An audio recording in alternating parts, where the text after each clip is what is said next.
This is the new Sennheiser MKE-400 and it's fast become one of my favourite microphones to use when you're out and about. And there are reasons for that, because first of all, you've got this lovely fluffy dead cat which really does hold off the wind easily, very, very well. Inside, that is not actually the microphone there.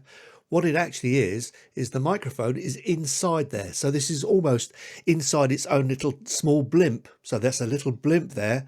Then you've got a thing to go over the top. So the wind doesn't really get at this at all. You've got 3 gain levels.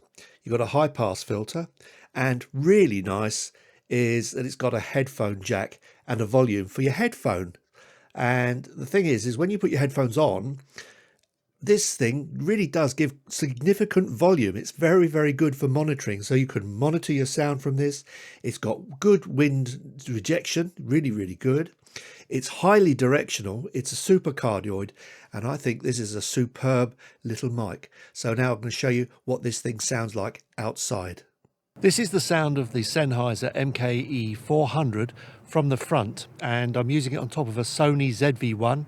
Feeding it in at high power. It's got 3 settings actually for volume, so therefore you can set it just below standard, standard and above. And I found that above really gives a healthy signal into the camera. It's fantastic. One thing I really like about this microphone is it really does look sleek on top of the camera, and it's not too big for the Sony ZV-1.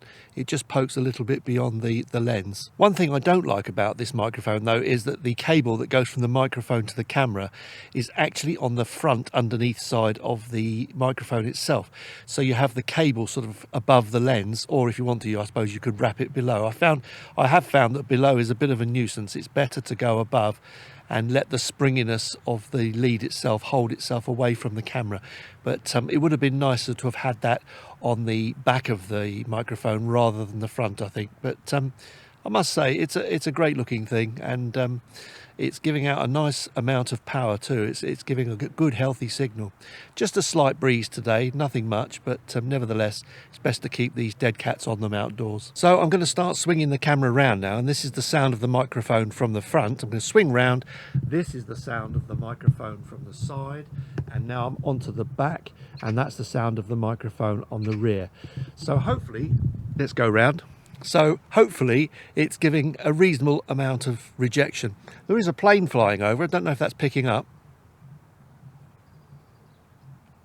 Very low in volume off to the rear side of the microphone. One thing with these little microphones that go on top of a camera is when you get to the rear of them and speak into them, they can be a little bit dodgy, sound a bit more bassy, but very often it can be rescued by dropping the bass and boosting the treble slightly. That could help, but they don't generally sound as good on the back end, and that's one little problem with these microphones if you want to speak into them while pointing forwards or answering someone who even speaks to you in front of the camera. There are microphones around that will overcome this, because they've basically got a capsule on the front and the back. But it would be nice if these microphones could also pick up from the rear reasonably well in order to rescue it later. That makes it a dually sort of useful type of thing, especially for vloggers. So far, everything's been taken with the frequency response set to flat, but this has also got a high pass filter or a bass cut, so I'm going to switch that in now. Now I've got the bass cut switched in, so hopefully it takes a little bit of rumble from my voice, if there is any there anyway in the first place. Got sheep behind me as well, so they're sort of looking at me like, you know, what on earth are you doing? The bass cut is now set in. It's nice that this microphone does have 3 levels of volume, so in 3 levels of input volume and a bass cut and a flat. So it's really quite nice. And given that this microphone is a good looker too, it really works quite nicely with the Sony. It looks good, really does look the business. The dead cat itself looks like it's going to fight off an awful lot of wind, because it's so fluffy. It's really, really fluffy and soft.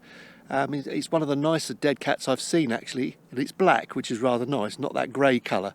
So it looks good, and hopefully with this bass cut as well, it sounds good. Now, just as an experiment, what I'm going to do is do a wind test by blowing on the microphone, because it's not particularly windy today.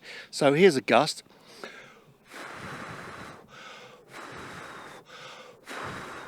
And now I'm going to give it a hurricane.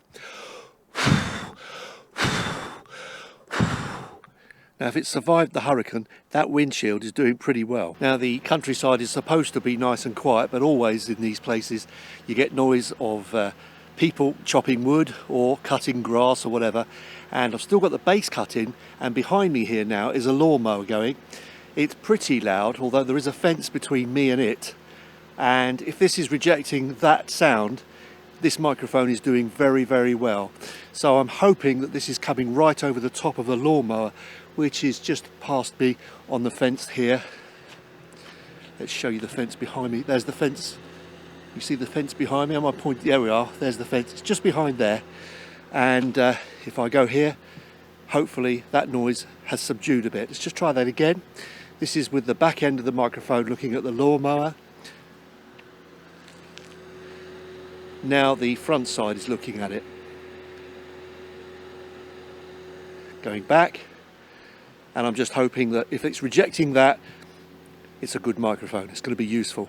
I'm just taking that because it's a beautiful farm, and it was around during the time of Henry VIII, and it's been sort of kept, and they've built onto the old building as well. So it's a beautiful farm there. Now, while I was talking into the back of the microphone looking at the farm there, I had the bass cut in, and I'm just wondering if that bass cut actually helps the speech from the rear. And if that works, it means it's already cut the bass for me, and perhaps the speech is a little bit clearer from the rear. More countryside noise, an airplane going over, a little tiny airplane. You picking up the buzzy noise? Let's see. Hopefully that's not too loud.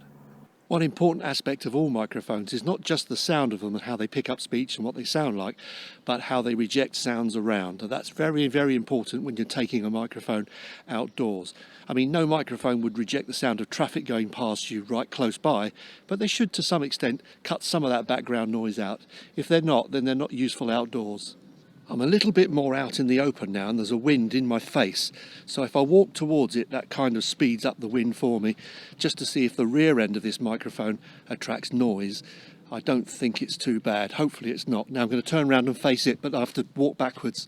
So now I'm walking backwards and facing the wind. Anyone watching me now is going to think I'm a nutcase, but there is a breeze going this way, and hopefully the microphone's not picking it up. Now, I found another source of irritants in the countryside, and that is electrical generators. Now, directly behind the microphone, or behind the hedge that I'm facing, there is a generator going.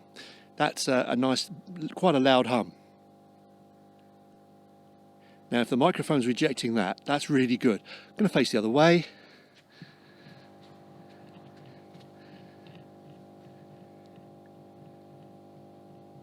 Hopefully it's picking up a bit louder now. And going back to the side.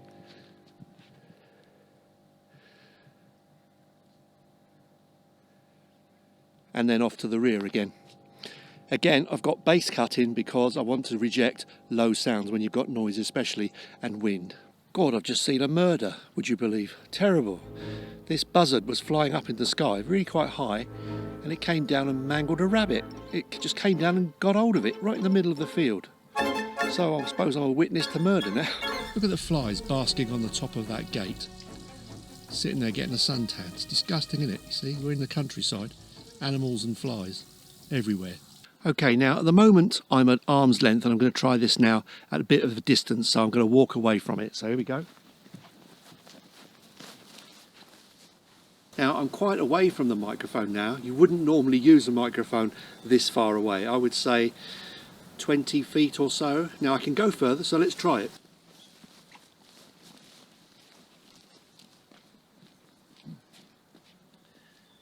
Now I'm so far away that I don't even know if I'm in the picture or not, so I can't see the picture from this distance. I'm quite a long way away. So as I get closer, hopefully the microphone will start to pick me up a little bit better, and probably in post I'm going to have to raise this a lot. But that's the sound of this microphone at a long distance. You know, the UK is so warm at the moment. It's been up at the 30s, over the 30s, and it's so warm that my eyelids are sweating. We had a big thunderstorm last night, and I thought that will clear it all, but actually it's made it worse. It's really close and sort of really nasty. So sweaty eyelids today. Terrible. Anyway, that's the sound of the Sennheiser MKE-400. MKE-400, which presumably replaces the old one, which looks more like a traditional on top of a camera type of microphone. It looks more like a Rode, but this one is sleeker. It's rather nice.